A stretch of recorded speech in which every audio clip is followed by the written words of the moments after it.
My vamps, oh how I love my vamps.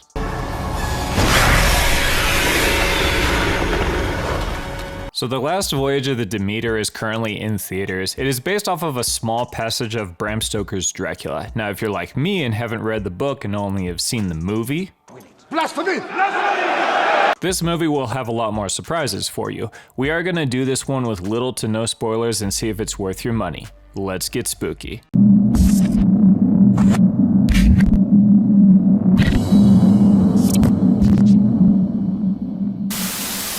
So The Last Voyage of the Demeter does differ from the book and the OG original Dracula movie, mostly because the focus or perspective is told from other people. Mostly it's coming from Clemens, who is a new ship hand hired on the last minute because the crew was short a few guys. In the book, the perspective is just from the captain's log. So let's just get the negatives out of the way. The movie is not perfect. Some of the dialogue at times seems very cliche, and whenever I hear shit like this, it is just hard to not roll your eyes into the back of your skull till they spit out your mouth.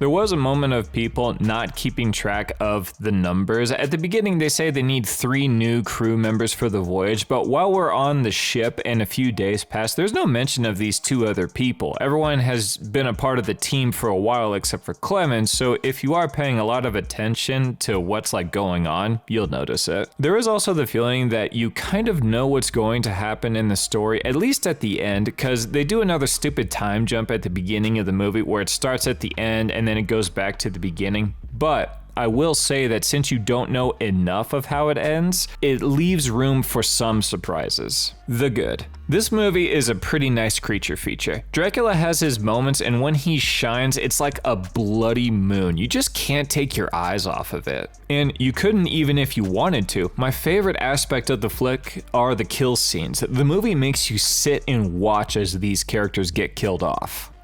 Nice. Nice!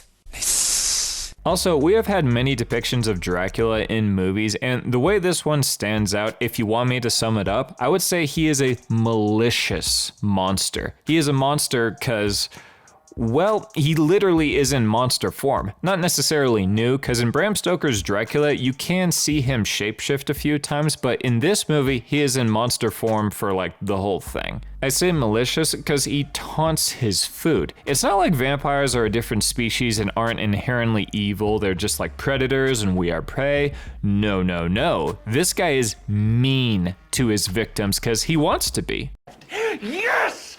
Yes! Oh, yeah! Can you feel that, buddy? Huh? Huh? Huh? One last thing I'll say is that there were times when the clichéness got the better of me and I thought I could predict what was going to happen. Nope, the movie had surprises and they really paid off super well. Is this movie worth your money? I say hell yes. I love a good period piece monster movie and I think we should have more movies like this. Go see it in theaters so that we get more, especially since at the moment, the highest grossing horror movie this year is Insidious: The Red Door.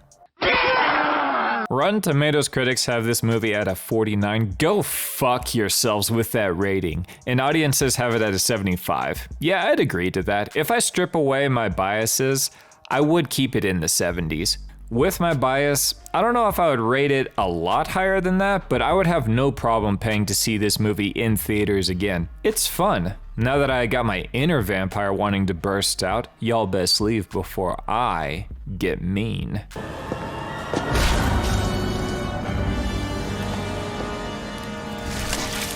Stay spooky.